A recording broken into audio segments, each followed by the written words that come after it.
Ein Roller oder ein Motorrad ist heutzutage in wenigen Sekunden in einen Transporter geladen und ist weg. Deshalb verstecken viele einen solchen Apple AirTag hier in ihrem Fahrzeug. Aber reicht so ein Apple AirTag wirklich aus? Oder braucht man vielleicht doch einen richtigen GPS-Tracker? Ja, schauen wir uns vielleicht mal zuerst an, was ich heute miteinander vergleiche. Also als erstes erstmal den Apple AirTag hier. Dann habe ich einen GPS-Tracker, den nutze ich schon seit, glaube über 3 Jahren jetzt. Das ist der hier von SysApp. Das ist der Max GPS-Tracker. Und dann stelle ich euch noch das neue Gerät vor, auch von SysApp.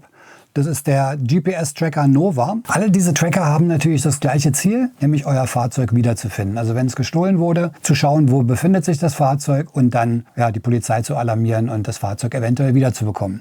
Alle 3 arbeiten da aber ziemlich unterschiedlich und da gehe ich heute mal so ein bisschen im Detail drauf ein. Ja, fangen wir mal mit dem bekanntesten an, dem Apple AirTag. Super klein, super günstig, liegt so um die 30 €, glaube ich, zurzeit vom Preis. Ist von Apple und das kann man dann über das Bluetooth-Netzwerk, wenn also ein Apple iPhone in der Nähe ist, über die Wo ist mein App finden und lokalisieren. Allerdings, wie der Name schon sagt, nur dann, weil es ein Bluetooth-Gerät ist, wenn ein Apple-Gerät in der Nähe ist, also ein iPhone, Notebook, irgendwas in der Richtung. Ansonsten hat dieses Gerät kein eigenes GPS-Signal, arbeitet ausschließlich über Bluetooth. Der wurde an sich ursprünglich mal entwickelt, um Gepäck wiederzufinden, Schlüssel wiederzufinden. Dafür ist der an sich gedacht. Kann man aber natürlich auch nutzen für einen Roller oder für ein Motorrad. Riesenvorteile davon sind natürlich extrem klein, extrem günstig, funktioniert auch sehr gut. Ich habe so ein Ding auch in meinen Fahrzeugen überall noch zusätzlich drin. Ist schnell eingerichtet, wenn man ein iPhone hat und hat eine separate Batterie drin, die man dann wechseln kann, wenn sie alle ist. Und wenn man dann seinen Apple AirTag eingerichtet hat, bekommt man, wenn man sein Fahrzeug verlässt oder einen Schlüssel irgendwo liegen lässt, kriegt man eine Nachricht über diese Wo ist App und das funktioniert an sich auch ganz gut. Also ich habe es an meinem Schlüssel dran, einwandfrei, habe ich schon öfter mal liegen lassen und dann konnte ich über das Tag den relativ gut wiederfinden. Also grundsätzlich ist so ein AirTag eine tolle Sache. Ich nutze die auch, wie gesagt, für Schlüssel, Gepäck, auch für meine Fahrzeuge habe ich so ein Ding immer mit drin. Aber jetzt mal das Beispiel, also meine Lambretta zum Beispiel wird gestohlen, AirTag ist drin, das Ding ist im Lastwagen, fährt weg, aber keiner hat ein Apple-Gerät bei sich oder ausgeschaltet. Dann kann ich mit dem Ding natürlich mein Fahrzeug nicht tracken. Das funktioniert dann damit nicht, erst wenn ein Apple-Gerät in der Nähe ist. Also funktioniert gut, aber hat ein paar kleine Einschränkungen. Und was ich jetzt seit Jahren schon nutze, ist zusätzlich hier dieser Tracker, der ist von SysApp. Das ist jetzt ein wirklicher GPS-Tracker, mit dem ich auch super zufrieden bin. Der ist immer fest verbaut, schön versteckt mit einem langen Kabel zur Batterie.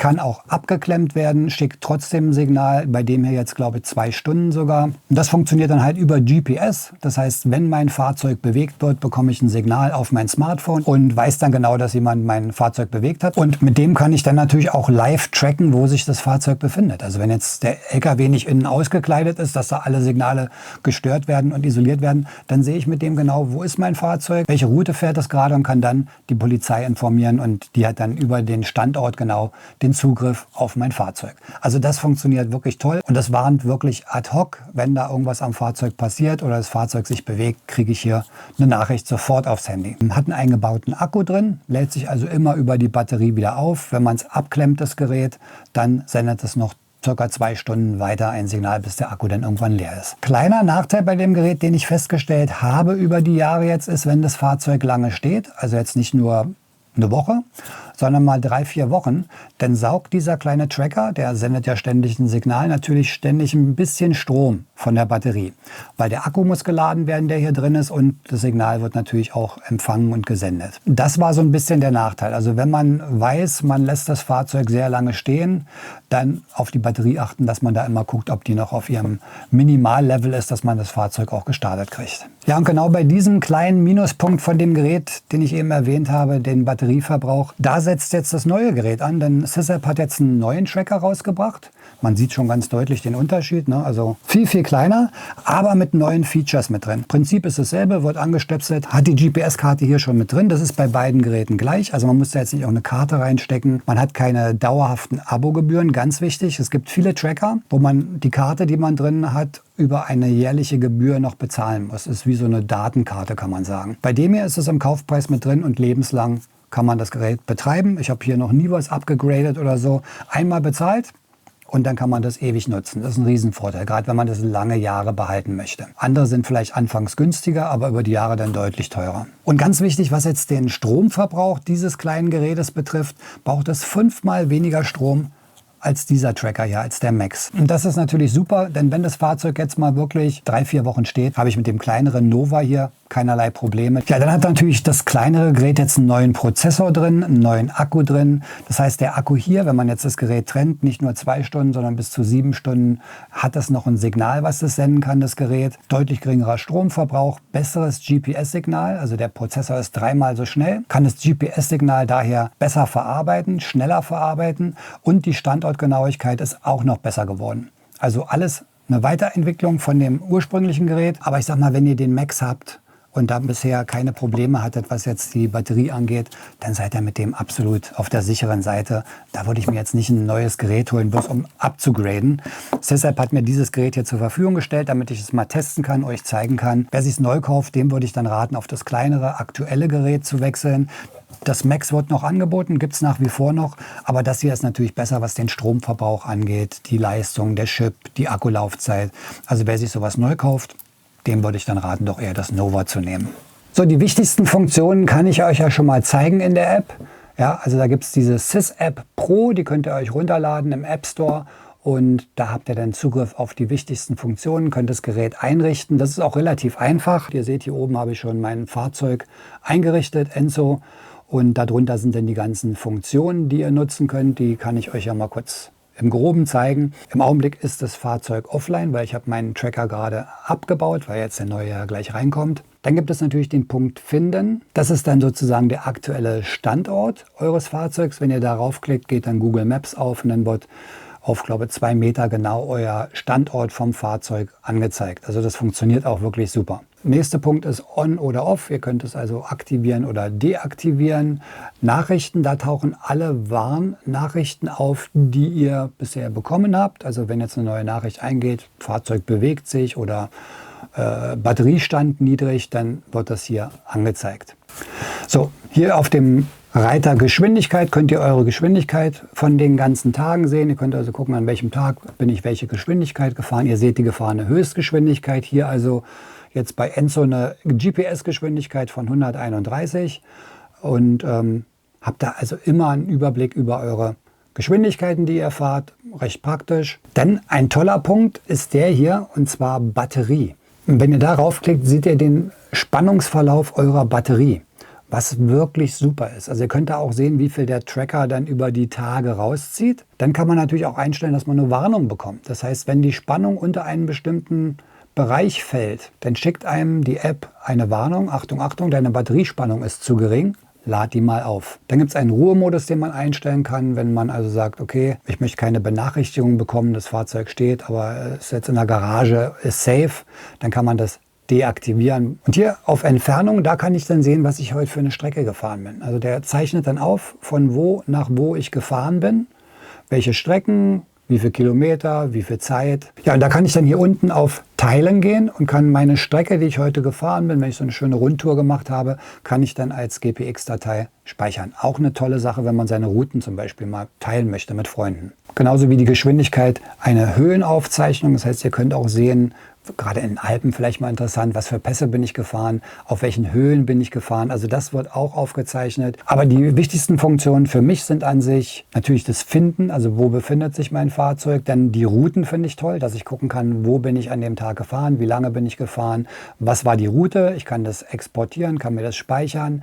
Die Batterieanzeige sehr wichtig. Welche Spannung hat meine Batterie zurzeit? Finde ich super wichtig, gerade wenn ein Gerät noch an der Batterie hängt, was immer so ein bisschen noch zieht. Und hier hinten steht es nochmal drin, wann ihr eine Nachricht bekommen könnt. Das könnt ihr aktivieren, also per SMS auf euer Telefon oder als Push-Nachricht über die App. Und da könnt ihr halt gucken, ihr könnt euch eine Nachricht schicken lassen bei niedrigem Batteriestand. Unfallerkennung ist jetzt mit drin. Also wenn ein Unfall passiert, das Gerät merkt, oh, ihr seid umgefallen mit eurem Fahrzeug, könnt ihr sagen, okay, ich schicke dann eine Nachricht raus an eine Telefonnummer. Geräteabtrennung wird auch eine Nachricht geschickt. Also wenn jetzt der Dieb denkt, er ist ganz schlau und knapst das Ding an der Batterie ab, gibt es sofort eine Nachricht an euch. Ja, also das ist auch eine Sache, die ist wichtig, nicht nur wenn es wegbewegt wird, sondern auch wenn das Gerät selber abgeklemmt wird und keinen Strom mehr hat, gibt es sofort eine Nachricht auf euer Smartphone und dann natürlich bei unbefugter Bewegung. Also bei Rütteln am Fahrzeug, da gibt es eine Nachricht, unbekannte Bewegung erkannt oder wenn das Fahrzeug tatsächlich den Standort verlässt. Ja, dann baue ich jetzt mal den SysApp-Tracker hier, den kleinen, bei meiner Lambretta G350 ein. Super simpel, braucht er nur 2 Werkzeuge, einmal einen Inbusschlüssel und später dann für die Batterie einen Kreuzlochschraubenzieher. Und das war's schon, also wirklich simpel. Okay, bei der Lambretta G350 ist die Batterie hier unten drunter. Einfach mit dem Inbus 3 Schrauben lösen.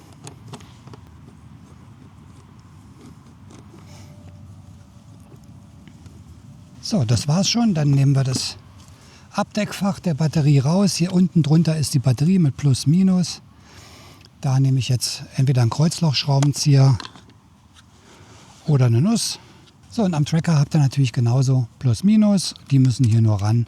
Und das war's dann schon. Der Tracker selber hat hinten so eine Klebefläche mit 3M. Könnt ihr dann irgendwo hinkleben. Ich lege den jetzt erstmal hier unten rein. Den werde ich natürlich, wenn, dann woanders positionieren. Werde mir eine Verlängerung hier machen und am Fahrzeug ein bisschen verstecken. Wir wollen es ja nicht zu einfach machen. Hier ist noch das Kabel von meinem SysApp Max Tracker. Der ist ja da noch drin. Aber jetzt bauen wir mal den neuen ein. Zuerst mal ein Plus ran hier. Leicht lösen das Ganze, sodass wir das Kabel hier einfach runterschieben können. So, unten drunter anziehen. So, fertig. Abdeckung wieder rüber. Genau dasselbe mit der Minusseite. Minuspol leicht anlösen. Zack. Gut anziehen wieder. So, und das war's schon. Tracker dann halt irgendwo im Fahrzeug verstecken. Ich schiebe den jetzt erstmal hier an die Seite rein. Da ist ein schöner Hohlraum, wo das reinpasst. Verstaue das Kabel hier unten.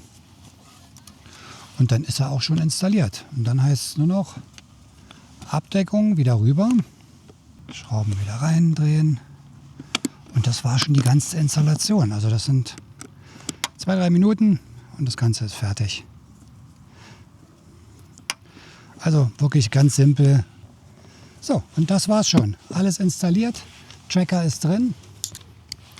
Dann können wir den jetzt mal testen. So, und hier haben wir jetzt unsere App aktualisiert. Das heißt, der Tracker ist jetzt angeschlossen. Wir haben hier jetzt die Voltanzahl oben schon angezeigt. Temperaturanzeige gibt es sogar oben, 22 Grad. Hier sehe ich meine Batteriespannung, maximal 13 Volt. So, und hier sieht man jetzt ganz schön, jetzt habe ich eben den Motor kurz mal angemacht. Hier war die Batteriespannung vorher bei 13 Volt, ist dann kurz hoch auf 14,42. Zeigt also den Ladestrom an. So, und der Roller vom Strom ist jetzt natürlich aus. Jetzt rüttel ich mal hier an meinem Roller. Und dann gucken wir mal, was passiert. Zack, und hier oben kommt es schon. SysApp Pro Mitteilung. Wenn ich jetzt hier oben auf Nachrichten gehe, dann sehe ich, Achtung, Lambretta, leichte Bewegungen erkannt. 14:32 Uhr. Ja, also ihr kriegt sofort eine Warnung, nicht nur, wenn sich das Fahrzeug wegbewegt, sondern auch, wenn wirklich jemand dran rüttelt. So, jetzt lassen wir das Telefon mal einfach hier liegen. Ich gehe jetzt mal zur Lambretta und schiebe die mal ein Stück weg. So, also mein Telefon ist jetzt weg von mir. Ich nehme jetzt die Lambretta und bewege die einfach mal. Kleines Stück, ein paar Meter zur Seite schieben.